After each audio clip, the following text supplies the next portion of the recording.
Hi friends, once again welcome back to Jaime journey. ഇന്ന് കുറച്ച് പ്രധാനപ്പെട്ട അപ്ഡേറ്റുകളാണ് പറയാനുള്ളത്. അപ്ഡേറ്റ് എന്ന് പറഞ്ഞാൽ കിട്ടലൻ അപ്ഡേറ്റുകളാണ്. നേരെ അപ്ഡേറ്റിലേക്ക് പോകുന്നതിന് മുമ്പ് ലാലേട്ടന്റെ സിനിമയെ കുറിച്ച് പറയാനുണ്ട്. അതല്ലാതെ ഇന്ന് 7 മണിക്ക് നമ്മുടെ നിവിൻ പോളിയുടെ പുതിയ സിനിമ വരുന്നുണ്ടെന്ന് പറഞ്ഞിട്ടുണ്ടായിരുന്നു. അതിന്റെ അപ്ഡേറ്റുകൾ പറയാനുണ്ട്. പക്ഷെ ആദ്യം വേറെ കുറെ, കാരണം നമ്മൾ കാത്തിരിക്കുന്ന മലയാള സിനിമ പ്രേക്ഷകർ മാത്രമല്ല, ഇന്ത്യൻ സിനിമ പ്രേക്ഷകർ മൊത്തത്തിൽ കാത്തിരിക്കുന്ന ഒരു പിടി സിനിമകളുണ്ട്. അതിന്റെ അപ്ഡേറ്റുകൾ പെട്ടെന്ന് പറഞ്ഞിട്ട് പോകാം. ഒന്നാമത്തേത് പറക്കും പപ്പൻ എന്ന് പറയുന്ന സിനിമയാണ്. ഈ പറക്കും പപ്പൻ എന്ന് പറഞ്ഞ സിനിമ ബബ്ബ എന്ന് പറയുന്ന ഭയം ഭക്തി ബഹുമാനം എന്ന് പറഞ്ഞ സിനിമയ്ക്ക് ശേഷം വരാനിരിക്കുന്ന സിനിമയാണ് എന്നാണ് പറഞ്ഞു കേട്ടിരുന്നത്. എന്നാൽ അതിന്റെ ചില ഡേറ്റുകളിൽ ചില ക്ലാഷ് വരികയും അത് അടുത്ത വർഷത്തേക്ക് മാറ്റി എന്ന രീതിയിലൊക്കെ വാർത്തകൾ കേട്ടിരുന്നു. എന്നാൽ ഇത്തവണ കളം പിടിച്ചിരിക്കും എന്ന് പറഞ്ഞിട്ടാണ് ഒരു പോസ്റ്റ് വന്നിട്ടുള്ളത്. ദിലീപിന്റെ പറക്കും പാപ്പൻ പൂജ ഉടൻ തന്നെ ആരംഭിക്കും. അത് പൂജ ആരംഭിച്ചു കഴിഞ്ഞാൽ പിന്നെ എത്രയും പെട്ടെന്ന് നെക്സ്റ്റ് മന്ത് ഉടനെ അതിന്റെ ഷൂട്ട് തുടങ്ങാനുള്ള സാധ്യതയും ഉണ്ട്. പിന്നെ ഈ സിനിമ ഒരു സൂപ്പർ ഹീറോ ടൈപ്പ് സാധനം എന്നുള്ള രീതിയിൽ പറയുന്നുണ്ട്. അത് മാത്രമല്ല, ഇതിന്റെ പോസ്റ്ററിലും അവരൊരു നാടൻ സൂപ്പർ ഹീറോ എന്ന രീതിയിൽ ഒരു പോസ്റ്റും കൊടുത്തിട്ടുണ്ടായിരുന്നു. പക്ഷേ ഇത് സൂപ്പർ ഹീറോ എന്നുള്ളതിനൊക്കെ അപ്പുറത്തേക്ക് വളരെ കോമഡി ഓറിയന്റഡ് ആയിട്ടുള്ള ദിലീപേട്ടൻ ഇതുവരെ ചെയ്തിട്ടില്ലാത്ത ഒരു സാധനമാണ് എന്നാണ് ഏറ്റവും കൂടുതലായിട്ട് കേൾക്കാൻ പോകുന്ന ഒരു സാധനം. അത് ഇത്രയും വർഷത്തിനിടയിൽ ചെയ്തിട്ടില്ലാത്തൊരു സംഭവം എന്ന് പറയുമ്പോൾ നമ്മൾ ആലോചിക്കണം, അതൊരു ഭയങ്കരമായിട്ടുള്ള സ്റ്റേറ്റ്മെന്റ് ആണ്. അത്രയും കഥാപാത്രങ്ങൾ ചെയ്തിട്ടുണ്ട് ഓൾറെഡി. അപ്പൊ ഇത് ചെയ്തിട്ടുള്ള ഒരു കഥാപാത്രം എന്ന് പറയുമ്പോൾ എന്ത് രീതിയിലുള്ള സാധനമായിരിക്കും? Hope for the best. അടുത്തത് അയാം ഗെയിം. അയാം ഗെയിം എന്നുള്ളത് ഭയങ്കര മിസ്റ്ററി ത്രില്ലർ പ്ലസ് അങ്ങനെ ഏതൊക്കെയോ സൈഫൈ പ്ലസ് അങ്ങനെ എന്തൊക്കെയാണ് പറഞ്ഞു കേൾക്കണത്. ഇപ്പോൾ ഒഫീഷ്യൽ കൺഫർമേഷൻ നൽകിയാൽ പോലും പല ആളുകളും പല തരത്തിൽ ഇതിന്റെ വാർത്തകൾ പറയുന്നുണ്ട്. ഒരുപക്ഷെ വളച്ചൊടിച്ചതാവാം, ഇല്ലെങ്കിൽ ഒറിജിനൽ ആവാം.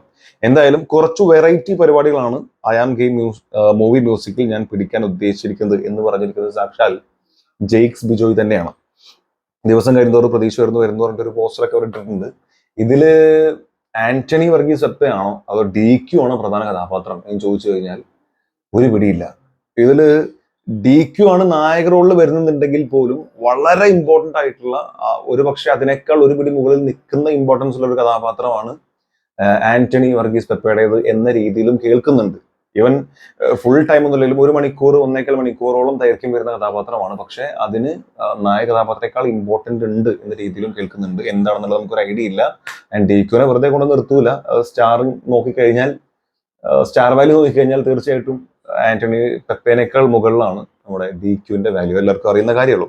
സോ എന്തായാലും ഈ വെറൈറ്റി പരിപാടി ഈ നമ്മുടെ മ്യൂസിക് ഡയറക്ടർ മാത്രം പിടിക്കുന്നതല്ല, സിനിമ മൊത്തത്തിൽ തന്നെ ഒരു വൻ വെറൈറ്റി പരിപാടിയാണെന്നാണ് വിചാരിക്കുന്നത്.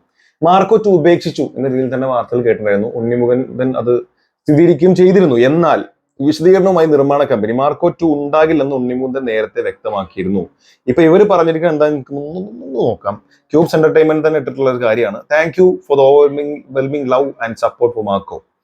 Discussions regarding the Marco series are still not over yet. Cubes Entertainment exclusively owns all rights to the Marco, and we firmly believe the journey of Marco hold immense potential. പിന്നെന്തോ please note എന്തൊക്കെ കൊണ്ട് V are not എന്തൊക്കെ കൊടുത്തിട്ടുണ്ട്. എന്താ വെച്ചാൽ ഞാൻ ഈ post എഴുതിയ സാധനം അത്ര ക്ലാരിറ്റി ഇല്ല, അതുകൊണ്ട് ആലോചിച്ച് പറയണത്. അപ്പൊ അങ്ങനെയാണ് പറഞ്ഞിട്ടുള്ളത്. അതായത് ഇതിന്റെ മുഴുവൻ റൈറ്റ്സും ഇപ്പോഴും ക്യൂബ്സ് എന്റർടൈൻമെന്റ് തന്നെയാണ്. മാത്രമല്ല അതിനുമായിട്ടുള്ള ചർച്ചകൾ ഇപ്പോഴും തീർന്നിട്ടില്ല. അത് മാർക്കോ 2 വന്നേക്കാം എന്ന രീതിയിലാണ്. ഇതിന്റെ ഇടയിൽ അദ്ദേഹവും എന്താ പറയാ ഷരീഫ് മുഹമ്മദ് അല്ലേ പുള്ളിന്റെ പേര്, നമ്മുടെ ഷരീഫ് മുഹമ്മദോ, എന്തായാലും പുള്ളിക്കാരനും അതുപോലെ ഉണ്ണിമുകുന്ദനും തമ്മിൽ തെറ്റിയിരുന്നു പറയുന്നു. അവര് ഇൻസ്റ്റാഗ്രാമിൽ അങ്ങോട്ടും ഇങ്ങോട്ടും അൺഫോളോ ചെയ്യുകയും അതായത് വിവാദങ്ങൾ ഒരുപാട് കേട്ടിരുന്നു. ഉണ്ണിമുകുന്ദനുമായിട്ട് ഇങ്ങനെ ഒരുപാട് വിവാദം കേൾക്കുന്നതൊന്നും കാര്യമാക്കുന്നില്ല. എന്തായാലും മാർക്കോ 2 വന്നാൽ രസമായിരിക്കും, നമ്മൾ കാണും. ബാക്കിയുള്ളത് തമ്പുരാൻ അറിയാം. രാമായണ എന്ന് പറയുന്നത് ഞാൻ പ്രതീക്ഷയോടെ കാത്തിരിക്കുന്ന ഒരു സിനിമയാണ്. അതിന് പല കാരണങ്ങളുണ്ട്. ഈ രാമായണത്തിന്റെ ചില ഭാഗങ്ങൾ എടുക്കുന്നു എന്ന് പറഞ്ഞ് ആദിപുരുഷനെ കൊണ്ടുപോയിട്ട് അങ്ങ് കൊളാക്കിയത് മാത്രമല്ല, ഈ സിനിമ അത്രയും റിസ്ക് എടുത്തവർ ചെയ്യുന്നു എന്നുള്ളത് മാത്രമല്ല, ഇതിലെ കാസ്റ്റിംഗ് എന്ന് പറയുന്നത് ഔട്ട്സ്റ്റാൻഡിങ് ആണ്.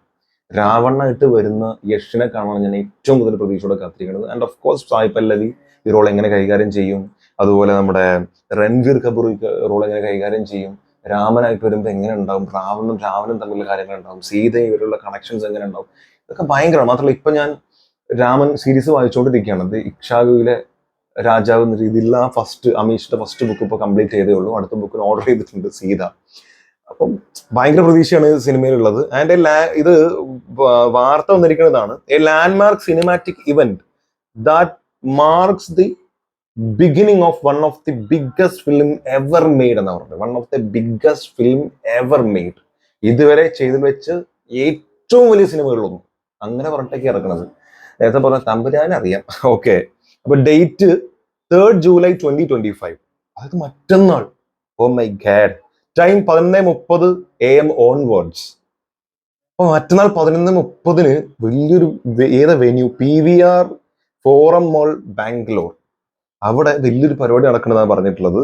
ആൻഡ് രാമായണ അറിയാലോ, പാർട്ട് 1 ദിവാലി 2026 ദീപാവലിക്ക്, പാർട്ട് 2 ദിവാലി 2027, ദീപാവലി 2027, പാർട്ട് 3 ഇതിനെ കുറിച്ച് കൊടുത്തിട്ടില്ല, 2 പാർട്ടായിട്ടാണ് വരുന്നത്. Sorry. Directed by Nitesh Tiwari. എന്റെ മോനെ, ഇത്രയും വലിയ രീതിയിലൊക്കെ ഇത് പറഞ്ഞു കേൾക്കണമെങ്കിൽ. And Ramayana title announcement glimpse on 3rd July 2025. അപ്പൊ അന്ന് അവിടെ വെച്ച് ടൈറ്റിൽ അനൗൺസ്മെന്റ് ചെയ്യും എന്നാണ് കൊടുത്തിട്ടുള്ളത്. ആൻഡ് ഗ്ലിംസ് ആണ്, ടൈറ്റിൽ അനൗൺസ്മെന്റ് ഗ്ലിംസ് ആണ്. ഇതിൽ രാമനെ കാണിക്കോ, രാവണനെ കാണിക്കോ, സീതനെ കാണിക്കോ, അതല്ലാതെ വരെ ഫോട്ടോ മാത്രം കൊടുത്തിട്ടൊരു അങ്ങനത്തെ എന്തെങ്കിലും പരിപാടിയാണോ അറിയില്ല. ഭയങ്കര എക്സൈറ്റ്മെന്റ് ആണ്. എന്തായാലും ഒരു ജസ്റ്റ് ഒരു പോസ്റ്റർ ആണെങ്കിൽ പോലും അതിൽ വരുന്ന ആളുടെ ഒരു ടൈറ്റിൽ അനൗൺസ്മെന്റ് ടൈറ്റിൽ മാത്രമാകാൻ സാധ്യതയില്ല. ഫസ്റ്റ് ലുക്കും കൂടി ആരെങ്കിലും കൊടുക്കും, അത് ഉറപ്പാണ്. കണ്ടറിയാം. അത്ര വലിയ പ്രതീക്ഷയാണ് സിനിമയിലുള്ളത്. സ്റ്റാറിംഗ് രൺവീർ കപൂർ, യശ്, സായി പല്ലവി, സണ്ണി ഡിയോൾ, അങ്ങനെ കുറെ ഉണ്ട്. Directed by Nitesh Tiwari. ഇനി പറയാനുള്ളത് കുറച്ച് നേരത്തെ വന്നിട്ടുള്ള ജൂഡ് ആന്റണി ജോസഫ്. അദ്ദേഹം ആശീർവാദ് സിനിമാസുമായി കൈകോർത്ത് സിനിമ ചെയ്യുന്നു. ആശീർവാദ് സിനിമാസിന്റെ എന്തോ ഒരു വലിയ സംഭവം 5 മണിക്ക് വരുന്നതാണ് പറഞ്ഞിരുന്നത്. ജൂഡ് ആന്റണി ആയതുകൊണ്ട് തന്നെ ഇവിടെ നമ്മൾ ശ്രദ്ധിക്കേണ്ട ഒരു കാര്യം, തുടരും എന്ന് പറഞ്ഞ സിനിമയിൽ അതിന്റെ ഒരു റെക്കോർഡുകൾ ഇങ്ങനെ ഇട്ടുകൊണ്ടിരിക്കുന്ന സമയത്ത് നമ്മുടെ അതിന്റെ പേരെന്തെന്ന്, എന്ത് മൂർത്തിയായിരുന്നു, അയ്യോ, അതിന്റെ ഡയറക്ടർ ഒരു പോസ്റ്റ് ഇട്ട സമയത്ത്, തരുൺ മൂർത്തി പോസ്റ്റ് ഇട്ട സമയത്ത് അതിന്റെ താഴെ തന്നെ പുള്ളിക്കാരൻ പോയിട്ട് ജൂഡ് ആന്റണി ജോസഫ് എന്ന് പറയുന്ന ഈ ഡയറക്ടർ പോയിട്ട് പോസ്റ്റ് ഇട്ടായിരുന്നു, ഈ റെക്കോർഡ് ലാലേട്ടനെ വെച്ച് ഞാൻ തന്നെ തൂക്കും എന്നുള്ളത്. അപ്പോ അങ്ങനെ ഒരു റെക്കോർഡ് തൂക്കും എന്നുള്ളത് നമ്മൾ അറിയണം. ആൻഡ് ഇവിടെ നല്ല പോസ്റ്റർ ഇതാണ്, ആശീർവാദ് സിനിമാസ് ആന്റണി പെരുമ്പാവൂർ സെലിബ്രേറ്റ്സ് വിസ്മയ മോഹൻലാൽസ് തുടക്കം എന്നാണ് പറഞ്ഞുള്ളൂ. വിസ്മയ മോഹൻലാലാണ് അതിൽ പ്രധാന കഥാപാത്രമായി വരുന്നത്, നായികയായിട്ട് വരുന്നത് പറഞ്ഞു കേൾക്കുന്നുണ്ട്. എന്തായാലും അവരുടെ തുടക്കം എന്നൊരു കണക്ഷൻ ഉണ്ട്. ആൻഡ് ആന്റണി പെരുമ്പാവൂർ സെലിബ്രേറ്റ്സ് വിസ്മയ മോഹൻലാൽ തുടക്കം എന്നുള്ളത് പറയുന്നുണ്ട്. ഭയങ്കര സംഭവമായിട്ടാണ് പേരും കാര്യങ്ങളൊക്കെ. ആൻഡ് തുടരും എന്നുള്ള അപ്പുറത്തോണ്ട് തുടക്കവും തമ്മിൽ തുയിൽ തുടങ്ങുന്നതുകൊണ്ടുള്ള ഒരു സംഭവം ഉണ്ട്. ആൻഡ് രണ്ടും തമ്മിലുള്ള വേർഡ്സിന്റെ ഒരു കണക്ഷൻ ഉണ്ട്. അപ്പോ തുടക്കം ഇതായിരിക്കും, അത് അവിടെ ഓൾറെഡി തുടരും. കണ്ടറിയാം. ഡിയർ മായക്കുട്ടി, ഇത് ലാലേട്ടനായിട്ടുള്ള പോസ്റ്റാണ്. മേ യുവർ തുടക്കം B just the first step in A life long love affair with cinema. തുടക്കം, written and directed by Jude Anthony Joseph and produced by Anthony Perumbavoor, Aashirvad Cinemas. Vismaya Mohanlal. കണ്ടറിയണം. ആൻഡ് ഇതില് അടുത്ത് എനിക്ക് പറയാനുള്ളത്, എല്ലാവരും പ്രതീക്ഷയോടെ കാത്തിരിക്കുന്ന, ഇന്ന് 7 മണിക്ക് കുറച്ച് മുമ്പ്, അരമണിക്കൂറോളായി ഞാൻ ഈ വീഡിയോ ചെയ്യുമ്പോൾ, നിവിൻ പോളിയുടെ നെക്സ്റ്റ് എന്ന് പറഞ്ഞു വന്നിട്ടുള്ള സാധനം ഇന്നലെ ഒരു ചെറിയൊരു ഗ്ലിംസ് പോലെ ജസ്റ്റ് നിവിൻ പോളി ഇങ്ങനെ ബാക്ക് നടക്കുന്നതും അത് ലാലേട്ടൻ ഒരു സിനിമയിൽ ഇങ്ങനെ ഇറക്കുന്നതും രണ്ടും കൂടെ കട്ട് ചെയ്തിട്ടുള്ള പോസ്റ്റുകൾ അടക്കം ഫാൻമേഡ് ഇറങ്ങിയിട്ടുണ്ട്. ആൻഡ് ഇവിടെ കൊടുത്തിരിക്കുന്നത് ഫയർഫ്ലൈ ഫിലിംസ്, നിവിൻ പോളി ഇൻ സർവം മയം, അല്ലെങ്കിൽ സർവം മായ, സോറി, സർവം മായ, ഇതാണ് ചിത്രത്തിന്റെ പേരിട്ടിരിക്കുന്നത്. അഖിൽ സത്യനാണ് ഇതിന്റെ ഡയറക്ടർ. ഡോക്ടർ അജയ്യ കുമാർ, അതുപോലെ രാജീവ് മേനോൻ, ഇവരായിരിക്കും ചിലപ്പോ story, may be. Justin Prabhakaran, വേറെ ആരൊക്കെ കൊടുത്തിട്ടുണ്ട് നോക്കാം. ശരൺ വേലായുധൻ, രാജീവൻ, അനിൽ രാധാകൃഷ്ണൻ, നമ്മൾ അറിയുന്ന പേരുകളല്ല, ഞാൻ അറിയുന്ന പേരുകളല്ല. എന്തായാലും സെൻട്രൽ പിക്ചേഴ്സ് റിലീസസ് ക്രിസ്മസ് 2025 എന്നും കൊടുത്തിട്ടുണ്ട്. അപ്പോൾ ഈ വരുന്ന ക്രിസ്മസിന് സിനിമ റിലീസ് ചെയ്യും, അപ്പൊ ഡിസംബറിൽ. സർവമായ ദ ഗോസ് നെക്സ്റ്റ് ഡോർ എന്നാണ് കൊടുത്തിരിക്കുന്നത്. ആൻഡ് എനിക്ക് തോന്നുന്ന ഒരു കാര്യം പറയട്ടെ, ഇവിടെ നമ്മൾ ആ ഇന്നലത്തെ ഗ്ലിംസിലും നിവിൻ പോളി ഇങ്ങനെ പോയിട്ട് ഒരു ഭസ്മ ഇട്ട് വെച്ചിരിക്കുന്ന പാത്രത്തിന് ഭസ്മം ഇങ്ങനെ തൊടുന്നു, എന്നിട്ട് ഇങ്ങനെ വരച്ചിട്ട് പോകുന്ന സാധനമാണ് കൊടുത്തിട്ടുള്ളത്. സോ ഇവിടെ കൊടുത്തിട്ടുള്ള സാധനമാണെങ്കിൽ പോലും ആ ഒരു നോട്ടവും ആ ഒരു സംഭവം ഉണ്ടല്ലോ, നോട്ടം, ആ നോട്ടം ഒരു ഇങ്ങനെ ചെറുതായിട്ടുള്ള നോട്ടവും ഇവിടെ ഭസ്മം ഇട്ടിട്ടുണ്ട്. സോ എനിക്ക് തോന്നുന്നത് ദ ഗോസ്റ്റ് നെക്സ്റ്റ് ഡോർ എന്നുള്ളത് കൊണ്ട് തന്നെ ഒരു പക്ക എന്റർടൈനർ ആവാനാണ് സാധ്യത. ആ പഴയ നിവിൻ പോളി ഉണ്ടല്ലോ, എന്റർടൈനർ നിവിൻ പോളി, ആ നിവിൻ പോളിനെ തിരിച്ചു കൊണ്ടുവരാനായിരിക്കും ഇവിടെ ശ്രമിക്കുക. അതായത് നമ്മളെ തട്ടത്തിൻ മറയത്ത് അല്ലെങ്കിൽ പ്രേമം തുടങ്ങി അതിലൊക്കെയുള്ള ഒരു കോമാളിത്തരങ്ങളുണ്ട്. പലരും ലാലേട്ടനുമായി കണക്ട് ചെയ്തിരുന്ന അത്തരം കോമാളിത്തരങ്ങൾ.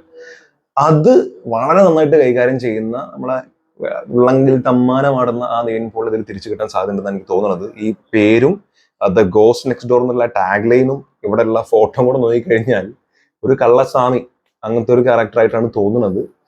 അദ്ദേഹത്തിന് വരുന്ന കുറച്ച് കാര്യങ്ങളും തമാശയും സംഭവങ്ങളൊക്കെ ആയിട്ട് ഉൾപ്പെടുത്തി പോകുന്ന ഒരു സാധനമല്ലേ എന്നൊരു തോന്നൽ, ജസ്റ്റ് ഒരു തോന്നൽ മാത്രം. നിങ്ങൾക്ക് ഇതിനെ കുറിച്ച് കൂടുതൽ അറിയുന്നുണ്ടെങ്കിൽ നിങ്ങളുടെ അഭിപ്രായങ്ങൾ എന്താണെന്നുള്ളത് മറക്കാതെ കമന്റിൽ രേഖപ്പെടുത്തുക. ആൻഡ് നിവിൻ പോളിയുടെ ഒരു ഭയങ്കരമായിട്ടുള്ള കംബാക്കിന് ഞാൻ വളരെയധികം പ്രതീക്ഷയോടെയാണ് കാത്തിരിക്കുന്നത്. കംബാക്ക് എന്ന് പറയില്ലാതെ ഗോ ബാക്ക് ആയിരുന്നു കുറെ പ്രാവശ്യം നടന്നിട്ടുള്ളത്.